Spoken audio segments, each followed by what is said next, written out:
नमस्कार दोस्तों, स्वागत है आपका हमारे इस खास शो द डिप्लोमेटिक भारत में, जिसमें हम भारत की विदेश नीति, रक्षा रणनीति और कूटनीति से जुड़ी ताज़ा और सटीक खबरों को आप तक लेकर आते हैं। इस चैनल को अभी सब्सक्राइब करें ताकि हम ऐसी ही रोचक खबरों को आप तक पहुंचते रहें। आज हम बात करने जा रहे हैं एक ऐसी घटना की जिसने पूरे पाकिस्तान को हिलाकर रख दिया है। जी हाँ दोस्तों, सिंधु जल को लेकर भारत ने बनाया खास प्लान। पाकिस्तान के बजाय अब पंजाब, हरियाणा और राजस्थान पहुंचेगा पानी। जैसा कि आपको पता है दोस्तों, पहलगाम हमले के बाद से भारत द्वारा इंडस वाटर ट्रीटी को स्थगित करने के बाद पाकिस्तान से इंडस रिवर सिस्टम से जुड़ी नदियों के जलस्तर के बारे में जानकारी शेयर करना बंद कर दिया है। सिंधु जल संधि को स्थगित करने के बाद अब भारत सरकार ने इंडस रिवर सिस्टम से जुड़ी नदियों के पानी को डाइवर्ट कर अपने हित में इस्तेमाल करने के लिए बड़े स्तर पर कैनाल के निर्माण की तैयारी शुरू कर दी है। भारत सरकार इंडस रिवर सिस्टम से पानी को डाइवर्ट करने के लिए 113 किलोमीटर लंबे कैनाल सिस्टम के निर्माण की तैयारी कर रही है।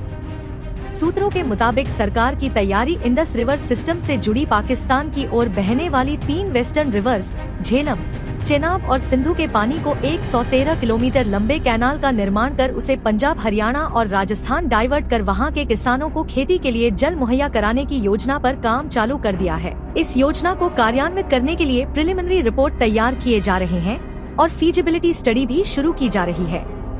पहलगाम आतंकी हमले के बाद सिंधु जल संधि को 23 अप्रैल 2025 को सस्पेंड करने के बाद भारत ने पाकिस्तान की ओर बहने वाली इंडस रिवर सिस्टम से जुड़ी 3 नदियों झेलम, चेनाब और सिंधु के बहाव को सख्ती से नियंत्रित करना शुरू कर दिया था।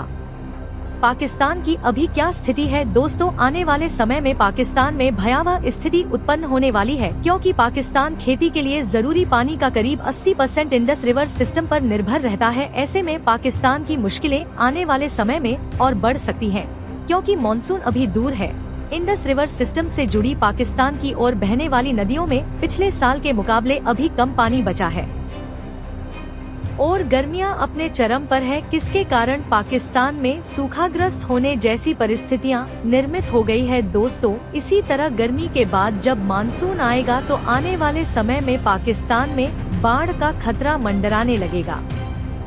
चलिए जानते हैं बाढ़ की स्थिति में पाकिस्तान को कौन सी चुनौतियां का सामना करना पड़ेगा।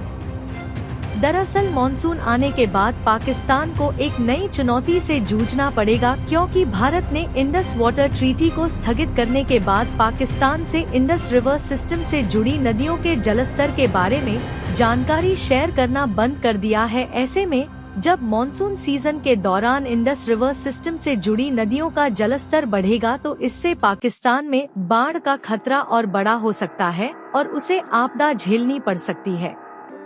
दोस्तों, ये स्थिति पाकिस्तान के लिए लगभग प्रत्येक वर्ष बनेगी, क्योंकि पाकिस्तान के पास इन नदियों पर कोई बड़ा डैम या रिजर्वियर नहीं है जो पानी को लंबे समय तक स्टोर करके रख सके। और भारत मानसून के समय जब इन नदियों पर बने बांधों के गेट खोलेगा तो पाकिस्तान के मैदानी क्षेत्र जलमग्न हो जाएंगे।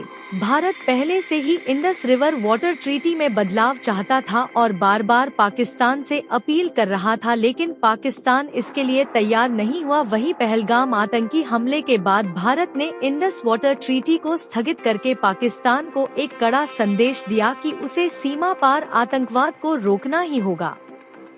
भारत के सिंधु जल संधि को स्थगित करने का पाकिस्तान पर पड़ेगा गंभीर असर, क्योंकि स्ट्रेटेजिक अफेयर्स एक्सपर्ट मानते हैं कि भारत द्वारा सिंधु जल संधि को स्थगित करने का पाकिस्तान पर शॉर्ट टर्म और लॉन्ग टर्म दोनों में स्थिति में काफी गंभीर असर पड़ेगा। शॉर्ट टर्म में भारत सीमित स्तर पर इंडस रिवर सिस्टम से जुड़ी नदियों के पानी को रेगुलेट करेगा, जबकि लॉन्ग टर्म में भारत इन नदियों के पानी का ज्यादा से ज्यादा पानी इस्तेमाल अपने हित में करने के लिए बड़े वाटर स्टोरेज स्ट्रक्चर्स तैयार करने की तैयारी कर रहा है।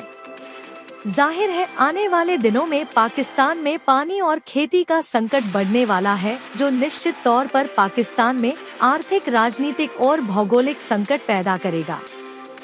दोस्तों, अगर आप भी भारत की विदेश नीति, रक्षा रणनीति और कूटनीति से जुड़ी ताज़ा और सटीक खबरें पाना चाहते हैं तो इस चैनल को सब्सक्राइब करना न भूलें। मैं हूं आपका दोस्त द डिप्लोमेटिक भरत, फिर मिलूंगा एक नई रणनीतिक रिपोर्ट के साथ। तब तक के लिए जय हिंद।